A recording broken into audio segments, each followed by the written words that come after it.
శ్రీమాత్రే నమః. Welcome to my YouTube channel Sri Manju spiritual. మనము లలిత సహస్రనామ స్తోత్రనామాలకు ప్రతిపదార్థాలు తెలుసుకుంటున్నాం కదా. శ్రీమాత్రే నమః. 398 నామము అవ్యక్త. ప్రతిపదార్థం అవ్యక్త, వ్యక్తం కానిది. అవ్యక్త స్వరూపురాలు.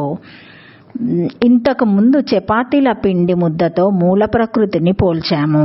చపాతీలుగా వ్యక్తం కాని స్థితిలో ఉన్న ఆ చపాతీల పిండి ముద్దను అవ్యక్తమని అర్థం చేసుకున్నట్లే ఏ విధమైన మార్పులు పొందక కారణలోకంలోనే మూల ప్రకృతిగా ఉన్న అమ్మవారిని అవ్యక్త అనే నామంతో నిర్దేశించాలి.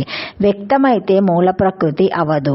నా చక్షుష గృహయే తేనాపి వాచానః నేనార్థవాయ్ తపాస కర్మేణ వేత్యాది శాంతి బిస్తద నిర్ణయత్.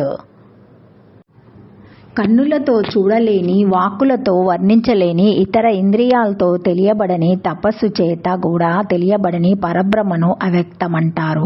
అమ్మవారు పరబ్రహ్మ స్వరూపిణి కాబట్టి అవ్యక్తము. వ్యక్తము కానిది, తెలుసుకొనబడలేనిది అని ఈ నామానికి అర్థం చెప్పుకోవాలి.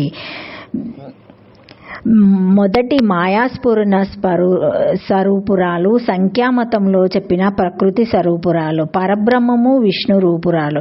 ఈ సృష్టిలో చెప్పబడినన్నియు దేవీ స్వరూపములే అని తెలిపి క్రమముగా ఒక్కొక్క రూపంగా దేవిని స్తుతించుచున్నారు. వాని అన్నిటిలోని మొదటిది అవ్యక్తం కావున అవ్యక్త స్వరూపురాలని స్తుతించెను. అవ్యక్తమనగా మొట్టమొదటి మాయాస్ఫురణము, ప్రథమ మాయాస్ఫురణ స్వరూపురాలు లేదా సంఖ్యలు చెప్పిన ప్రధానము ప్రకృతి అను నామము గల అవ్యక్త రూపురాలు. అవ్యక్త లక్షణము సంఖ్య సప్తతిలో కలది.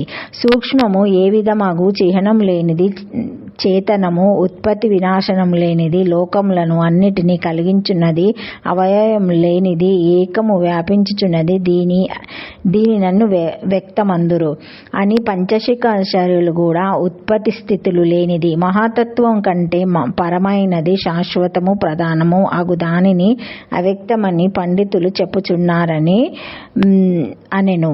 ఆ అవ్యక్తము సత్యాది గుణత్రయ సమిష్టి రూపమే కాని సత్వాదుల యొక్క వ్యక్త ధర్మములు మాత్రము కావు అని సంఖ్యా ప్రపంచమాత్రములందు స్పష్టంగా చెప్పబడింది. లేదా తదావ్యక్తమను అధికారణమందు అధినేత్రములచే చూపబడదు, వాక్సుచే చెప్పబడదు, తపస్సు చేత గాని కర్మల చే గాని దేవతలే గాని తెలియబడదు అని వేదవాకులు అనేకములు చెప్పుటచే వ్యక్తమనగా బ్రహ్మమే అని నిర్ణయించిరి. లింగ పురాణంలో ప్రధానము అవయవము, సర్వకారణము, అవ్యక్తము, ప్రకృతి, తమస్సు, నిత్యము ఇవి అన్నీ సృష్టి ధర్మము గల విష్ణుమూర్తి నామములని గలదు. దీనినే విష్ణు స్వరూపురాలని అర్థము. ఇది 3 అక్షరముల నామము. శ్రీమాత్రే నమః. అదా క్రమేణ సర్వస్వరూప మాయా స్తోత్రం ఉపక్రమతే అవ్యక్త ప్రాథమిక మాయా స్ఫూర్తి రూపా.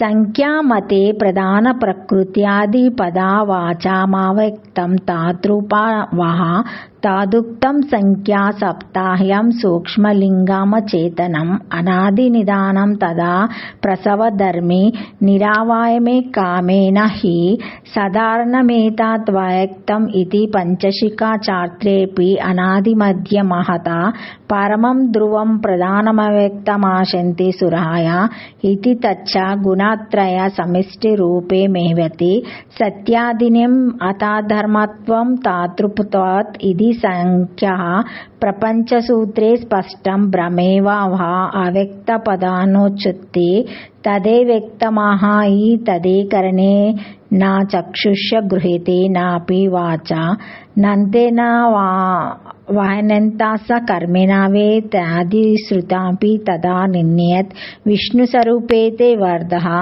ప్రధానమహ్యం యోని అవ్యక్త ప్రకృతిస్తమ విష్ణురేతాని నామాని నిత్యం ప్రభవధార్మినాతి Lingayat.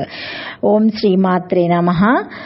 Thank you for watching my video. Please like, share, comment, subscribe to my channel. మరిన్ని వీడియోస్తో మళ్ళీ కలుస్తానండి. ఈ వీడియో మొదటిసారి ఎవరైనా చూసి ఉంటే తప్పకుండా లైక్ చేసి సబ్స్క్రైబ్ చేసుకోగలరు. ఏమైనా కామెంట్స్ ఉంటే పెట్టగలరు. మా బెల్ ఐకాన్ బటన్ని ప్రెస్ చేసి మీరు ఆన్ చేసి ఉంచుకుంటే మా లేటెస్ట్ అప్డేట్ వీడియోస్ అన్నీ మీరు చూడగలరు. Thank you. సబ్స్క్రైబ్ చేసుకోండి మర్చిపోకండి. Thank you. శ్రీమాత్రే నమః. శ్రీమాత్రే నమః. శ్రీమాత్రే నమః.